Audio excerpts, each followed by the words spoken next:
Good morning everyone. আজ হচ্ছে মঙ্গলবার আর আজকে তোমার নন্দ উৎসব। তো আজকে মেয়ের স্কুল আছে আর ওদের স্কুল আজকে জন্মাষ্টমী সেলিব্রেট করবে। তো সবাইকে রাধা বা কৃষ্ণ বা কৃষ্ণের ছোটবেলার কোনো একটা ক্যারেক্টার সাজিয়ে নিয়ে যেতে বলেছে। তো আমি মেয়েকে রাধা সাজিয়েছি। আর রাধা সাজানো বলতে তো সেভাবে সাজাতে পারবো না, জাস্ট ওকে সুন্দর করে সাজিয়েছি। আর তৈরি হয়ে গেছে আমার সুন্দর মিনি রাধা। কই দেখি, এই তো সুন্দর। চলো, কিচ্ছু খুলবে না, স্কুলে সব ফ্রেন্ডসরা নিয়ে নেবে। চুড়ি নিয়ে নেবে, টিপ নিয়ে নেবে, গার্ডার নিয়ে নেবে, তখন বুঝবে কেমন লাগে। তখন মেয়ে মেয়ে মেয়ে করলেও হবে না। আমি স্কুলে ওগুলো আনতেও যাবো না। ওকে ডালিয়া খাইয়ে দিয়েছি, পেট ভরে 11টায় ছুটি হয়ে যাবে। তো আজকে টিফিন কিছু দিইনি, শুধু জল দিয়েছি। চলো, আমি ভিজতে ভিজতে যাবো আবার। কি রাধা, রাধার গার্ডার। ও রাধা, দেখি মামা, রাধা রাধা পুরো কভার হয়ে গেছে। রাধা ভিজে পারে, দেখো এখানে গার্ডারটা। রেনকোট পরতে চাইছিল না কিছুতেই, স্বাভাবিক ব্যাপার। চলো, মর্নিং। Good morning. ছাতা, কি যে বৃষ্টি হচ্ছে, সারাদিন বৃষ্টি, বিরক্ত লাগছে। এবার আর ভালো লাগছে না, এবার একটু রোদ দে। চলো, ও বাড়ি যাবে, আমিও বাড়ি যাবো। এখন গোড়াবাজার লাইফ লাইনে হয়ে গেছে, ব্লাড দিতে এসেছিলাম, কাজ করতে দিয়েছিল 3 মাস পর, ভিটামিন ডি3 এই সমস্ত হয়ে গেছে। এবার বাড়ি যাব। বাড়িতে চলে এসেছি। হাতটাতে বিভৎস ব্যথা আজকে, এত বাজেভাবে নিয়েছে না বলার বাইরে, জানো না তো। বাকি যাই হোক, এবার রান্না বসিয়ে দিয়েছি। রান্না বলতে ভেবেছিলাম ভাত ডাল করবো, তারপর দেখলাম ছেঁচড়াটা অনেকটা আছে। ওকে বললাম একটু খিচুড়ি খাবে, আমার তো ভালোই লাগে জানোই তো। বললো হ্যাঁ করো, অসুবিধা নেই, ওয়েদার তো ভালো, তো গোবিন্দভোগ চালের খিচুড়িই করবো, কালকে যেমন করেছিলাম। আর ছেঁচড়া আছে, একটু বেগুন ভাজা করবো এই। আর সকালে ব্রেকফাস্ট হচ্ছে একটুখানি কেক আর এই মিষ্টি খাবো, পায়েস আছে, এইসব দিয়ে হবে। এই যে বেগুন ভাজা করবো, এটা ভেজেছি, আর এখানে একটু ভাজা হচ্ছে। আর খিচুড়ির জন্য চাল আর ডালটা ভিজিয়ে দিয়েছি। কালকে সবজিটাও কেটে রাখলাম, একটু গোল গোল করে উচ্ছে ভাজা হবে, ভেজ ডাল হবে, বাকি কাল দেখা যাবে। আর পায়েস কিছুটা খেয়েছি, কিছুটা রয়েছে, পায়েস অনেকটাই হয়েছে। বাকি খিচুড়িটা বসিয়ে দিয়েছি, ওটা হয়ে গেলেই হয়ে যাবে। আজকে খিচুড়ি আর ছেঁচড়া শুধু, আর তার সাথে আছে হচ্ছে চিপস। এটা হচ্ছে আমাদের।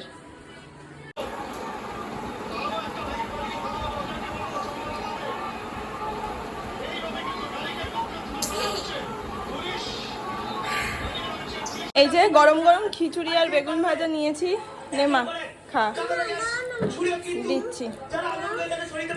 নাও, বেগুন দেবো, এটা নাও, এটা নাও, এটা নাও। এমন কোন, আজকে এমনি মন মেজাজ ভালো না।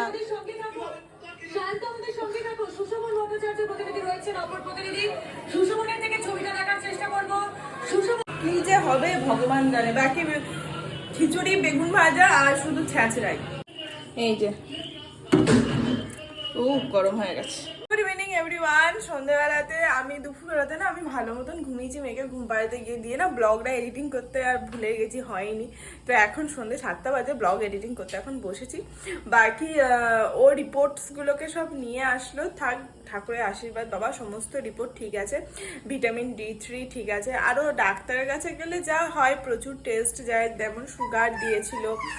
তো যাই হোক মোটামুটি সবই ঠিক আছে, থাইরয়েড দিয়েছিল। তো যাই হোক ঠাকুরের আশীর্বাদে সমস্ত কিছু ঠিক আছে, সেই আনন্দে ধোকলা এনেছে। কিন্তু আমি না মোটা হয়ে যাচ্ছি, আমি জানি না কেন আমি মোটা হয়ে যাচ্ছি।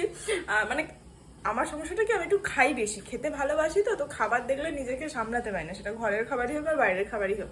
আমার মনে হচ্ছে খাওয়াটা এবার একটু কমাতে হবে, যেটা আমার পক্ষে। এই যেমন টেস্ট রিপোর্ট ঠিক আছে বলে ওকে বললাম একটু সেই আনন্দে ধোকলা নিয়ে আসো প্লিজ, তাই ও নিয়ে এসছে ধোকলা। এরকম ভাবে খেতে থাকলে এই ওয়েট জীবনে বাড়বে না, জীবনে কমবে না, বাড়বে না বলছি আমি আবার, জীবনে বাড়বে না। সিরিয়াসলি খাওয়া তো ওয়েট বাড়বে না যদি এরকম হতো।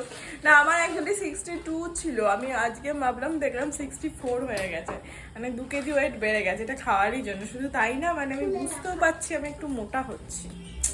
যোগা করতে হবে, যোগা, একমাত্র যোগাই হচ্ছে ফিটনেসের আসল কারণ। বা জিম করতে হবে, এক্সারসাইজ করতে হবে, বুঝতে পেরেছো?